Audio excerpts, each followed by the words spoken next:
Thank you, Joel. Thank you, thank you, thank you. So once again, I welcome you here to the Center for Spiritual Living. I'm Dr. Michael, and I am the community spiritual leader.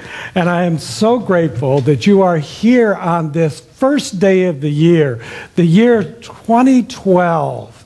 Are we in for a ride or what?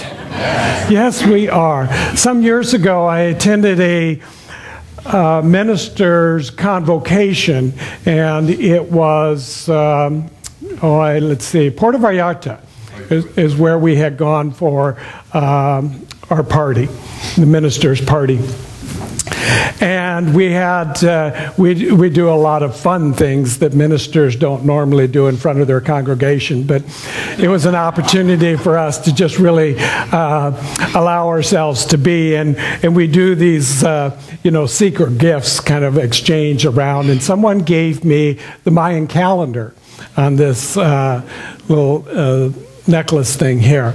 So I thought, how appropriate to wear that today. It's kind of like the Mayan calendar. The world as we know it will never be the same again.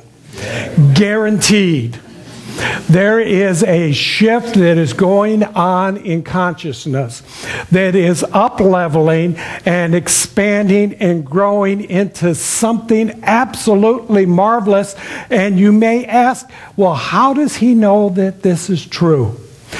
If you have observed in the way that I have observed what was going on in 2011, then you understand that something greater is about to happen, because in order for that to come into the new, in order for that to be the expression, all that which no longer serves us must be dissolved, it must be disintegrated, it must be disassembled and sent back into the nothingness from which it came, in order for the good and the new to come forth and be the experience that we so desire.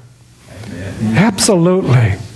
And this is the message that Patricia was giving in her practitioner moment this morning as we begin this new year. For those of you who have been with us over this past year, you know that in 2011, I chose the book 365 Days for Richer Living, by which we could together as a collective consciousness, each and every day we could read the same affirmation wherever we were, whatever we were doing, we could read that affirmation and know that together, collectively, we were bringing forth a higher level of consciousness. And as we did that, in each Sunday, whatever that day in the book was the title of the message that I began to speak to. And so we began to create something new and something different.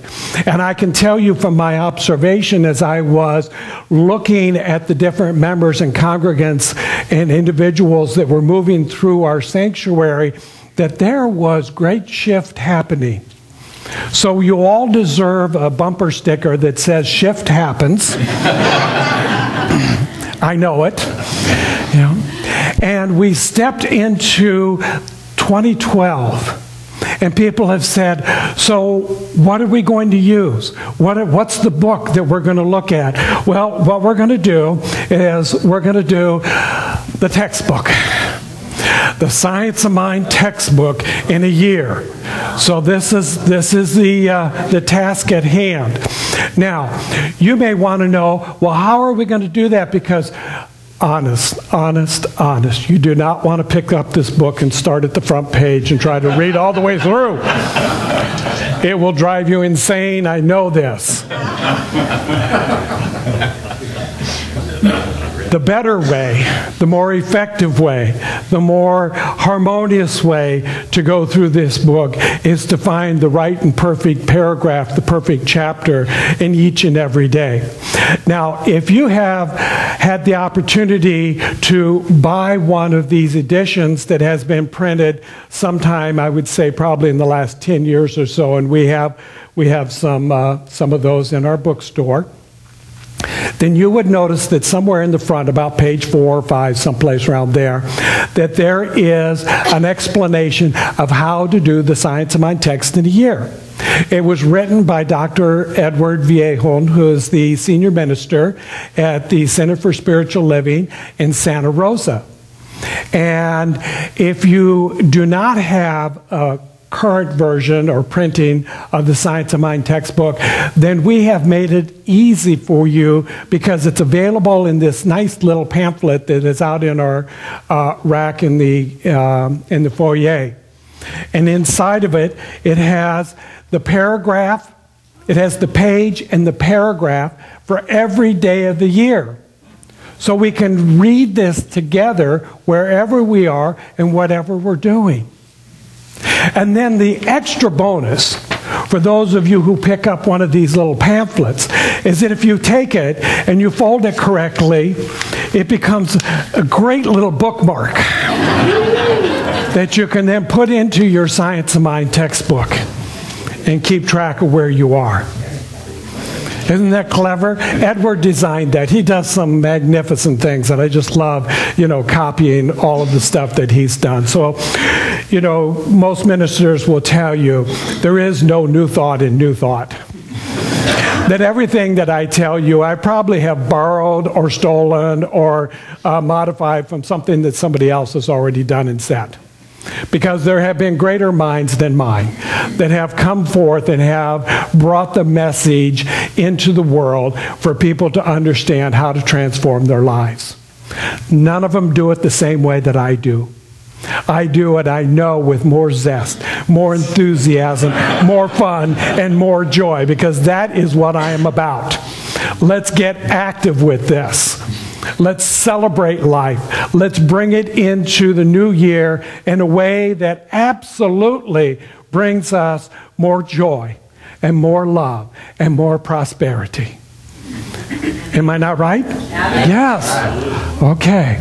This is why I go by the name Dr. Tigger. Yeah. It's all good. It's all very good.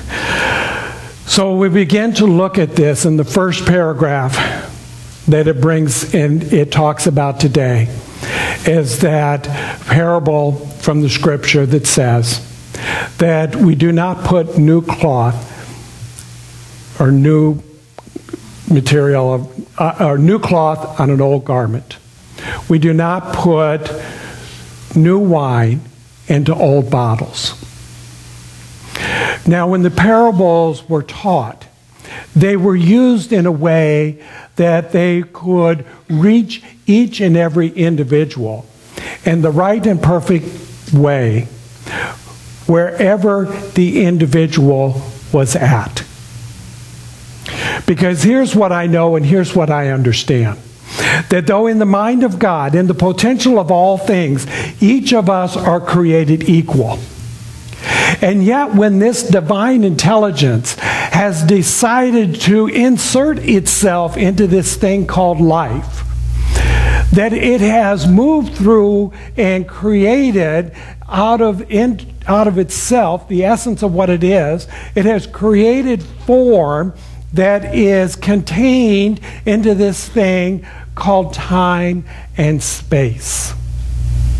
And when it does that, then each and every part of it moves into that time and space, into its individualized personality. Me, you, each of us is an individualized part of this greater whole. And because it is time and space, it has some density to it. And so within that, everything comes into the degrees. So not everybody shows up as equal. We are not all the same. This is the magnificent and wonderful thing about the divine presence, is that it has created something that is the many out of the one. And it has created individuals. Each and every one of us is an individual. So to go around, and this so happens in metaphysical New Thought all the time, is that we get so caught up into our philosophy of that everything is one, that we want